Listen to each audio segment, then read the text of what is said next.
Bharat Lajna multi state housing cooperative society limited. Kottakkal ആര്യവേദശാലയുടെ 82ാമത് സ്ഥാപക ദിനാഘോഷവും ധർമാശുപത്രിയുടെ ശതാബ്ദി ആഘോഷ സമാപനവും ജനുവരി 28-ന് നടക്കും. കോട്ടക്കൽ ആര്യവേദശാലയുടെ 82ാമത് സ്ഥാപക ദിനാഘോഷവും ധർമാശുപത്രിയുടെ ശതാബ്ദി ആഘോഷ സമാപനവും ബുധനാഴ്ച കോട്ടക്കൽ കൈലാസ മന്ദിര പരിസരത്ത് വെച്ച് നടക്കും. രാവിലെ 11:30 കോട്ടക്കൽ കൈലാസ മന്ദിര പരിസരത്ത് നടക്കുന്ന പൊതുസമ്മേളനം കേരള ഗവർണർ രാജേന്ദ്ര വിശ്വനാഥ് ആർലേക്കർ ഉദ്ഘാടനം ചെയ്യും. സുപ്രസിദ്ധ മാന്ത്രികനും പ്രഭാഷകനുമായ ഗോപിനാഥ് മുതുകാട് വൈദ്യരത്നം PS വാര്യർ സ്മാരക പ്രഭാഷണം നടത്തും. പ്രധാനമന്ത്രി നരേന്ദ്രമോദിയുടെ ആശംസാ സന്ദേശ വീഡിയോ വേദിയിൽ പ്രദർശിപ്പിക്കും.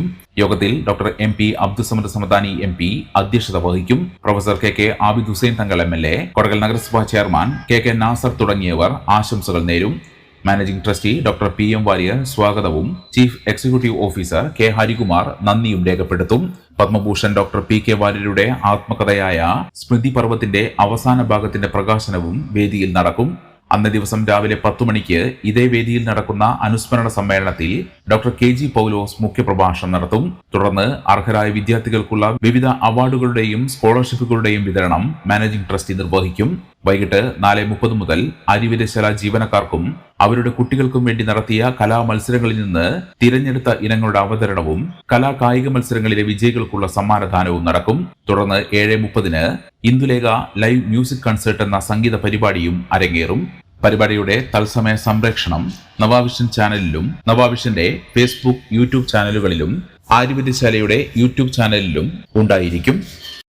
തലമുറകളുടെ ബാങ്കിംഗ് സേവനവുമായി 1937 മുതൽ പ്രവർത്തിച്ചു വരുന്നു Kottakkal cooperative urban bank limited. Nationalised ബാങ്കുകളെ വെല്ലുന്ന കോർ ബാങ്കിംഗ് സംവിധാനം, NEFT, RTGS, CTS തുടങ്ങിയ അത്യാധുനിക ബാങ്കിംഗ് സൗകര്യങ്ങൾ, ATM, NACH, IMPS, POS, e-commerce സൗകര്യങ്ങൾ, കുറഞ്ഞ പലിശ നിരക്കിൽ 50,000 രൂപ മുതൽ 5 കോടി രൂപ വരെ വിവിധ ഇനം വായ്പകൾ. The Kottakkal cooperative urban bank limited, head office Kottakkal.